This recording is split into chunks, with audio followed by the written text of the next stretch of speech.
पितामह ने पांडव और कौरवों के जन्म से पूर्व हस्तिनापुर पर आक्रमण करने वाले न जाने कितने ही शत्रुओं को मार डाला था। कई शक्तिशाली योद्धा अपनी बड़ी बड़ी सेना लेकर आए, परंतु कोई भी देवव्रत भीष्म के आगे टिक नहीं पाया था। एक समय उग्रा युद्ध नामक एक बलशाली राजा ने भीष्म जी को ललकारते हुए उनकी माता को ही उठा ले जाने की चुनौती दे डाली। भीष्म भी जानते थे कि ये शत्रु अन्य राजाओं जैसा नहीं है। क्या हुआ जब उस राजा ने हस्तिनापुर पर आक्रमण किया? क्या भीष्म जी उसे रोक पाए थे या फिर उग्रा युद्ध उनकी माता को हर ले गया? इस रोचक वृतांत को जानने के लिए इस वीडियो के अंत तक बने। हरिवंश पुराण हरिवंश पर्व अध्याय 20 के अनुसार एक समय युधिष्ठिर ने भीष्म जी से पूछा, दादाजी उग्रा युद्ध किसका पुत्र था? किस वंश में उत्पन्न हुआ था? आपसे क्या शत्रुता थी उसकी? ये मुझे आप विस्तार से बताइए। भीष्म जी ने कहा, राजा अजमेर के पुत्र विद्वान राजा यविनर थे।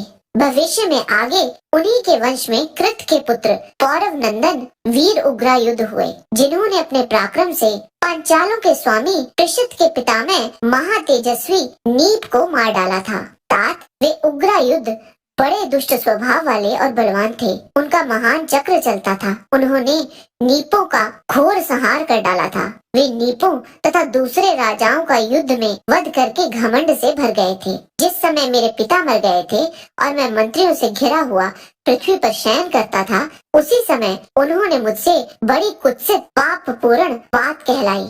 राजेंद्र, उग्रा युद्ध का दूत मेरे पास आकर कहने लगा, गुरुराज भीष्म, आज तुम स्त्रियों में रत्न स्वरूप अपनी माता यशस्विनी गंधकाली को मेरी भार्या बनने के लिए दे दो। यदि तुम ऐसा करोगे तो निस्संदेह मैं तुम्हें इच्छा अनुसार विशाल राज्य तथा धन दूंगा और मैं गंधकाली को पाकर इस भूतल पर रत्न का भागी हो जाऊंगा।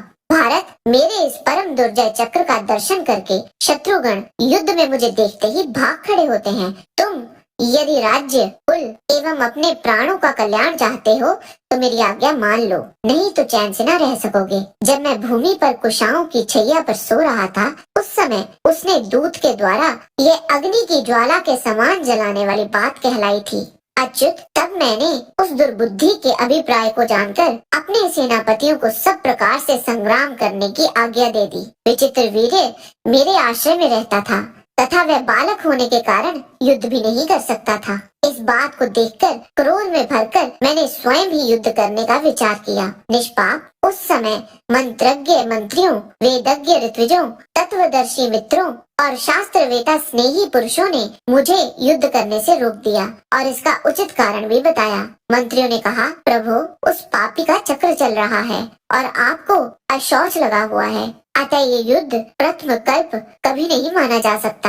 हम पहले उस पर साम, दान और भेद नीतियों का प्रयोग करेंगे, तब तक आप शुद्ध भी हो जाएंगे। फिर आप देवताओं को प्रणाम करके ब्राह्मणों से स्वस्ति वाचन कराकर विजय के लिए प्रस्थान कीजिएगा।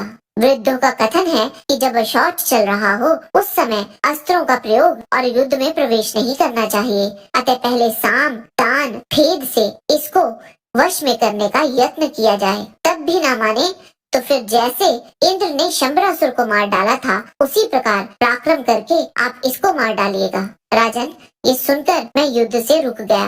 कुरुश्रेष्ठ, तब उस शास्त्र ज्ञान में चतुर संपूर्ण मंत्रियों ने साम, दान, भेद आदि दूसरे उपायों द्वारा शांति स्थापन का प्रयोग किया और इसके लिए उत्तम कार्य आरंभ कर दिया। परंतु वे बुद्धिमानों के विचारे हुए साम, दान और उपायों का प्रयोग करके भी उस दुर्बुद्धि को समझा न सके। तात इतने समय में अधर्म में मगन रहने वाले उग्रा युद्ध का प्रताप चक्र भी पर स्त्री की कामना करने से तत्काल ही रुक गया। उसका उत्तम चक्र निवृत्त हो गया है और पहले सत्पुरुषों से निंदित होकर वह अपने कर्मों द्वारा ही मर गया है। इस बात को मैं नहीं जानता था। जब मैं अशौच निवृत्ति के पश्चात शुद्ध हुआ, तब ब्राह्मणों से स्वस्ति वाचन कराकर धनुष बाण ले रथ में बैठकर नगर से बाहर निकला और शत्रु से युद्ध करने लगा। तदंतर उसके निकट पहुंचकर शरीर बल और अस्त्र बल के द्वारा देवासुर संग्राम की तरह 3 दिनों तक हम दोनों का उन्मत्त सा युद्ध चलता रहा।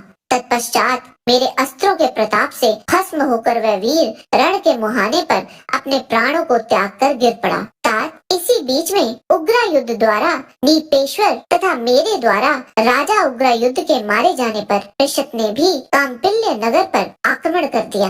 राजन, तब मेरी अनुमति से द्रुपद के पिता ने अपने पैतृक राज्य अहिछत्र पर पुनः अधिकार कर लिया। तदंतर अर्जुन ने युद्ध में द्रुपद को बलपूर्वक जीतकर कांपिल्य और अहिछत्र को द्रोणाचार्य के चरणों में समर्पित कर दिया था। तब द्रोण ने दोनों देशों को लेकर कांपिल्य नगर को द्रुपद को ही वापस कर दिया था, जिसे तुम जानते ही हो। और इस प्रकार पितामह भीष्म ने हस्तिनापुर के एक और शत्रु को पहले ही मार डाला था। जय श्री कृष्ण।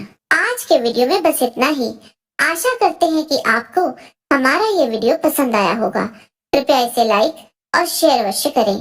किसी भी प्रकार की त्रुटि के लिए आप सबसे क्षमा याचना करते हुए आपसे निवेदन है कि प्रेम पूर्वक परमपिता परमात्मा को मन में धारण करें और बोलें, वैदिक सनातन धर्म की सदा ही जय।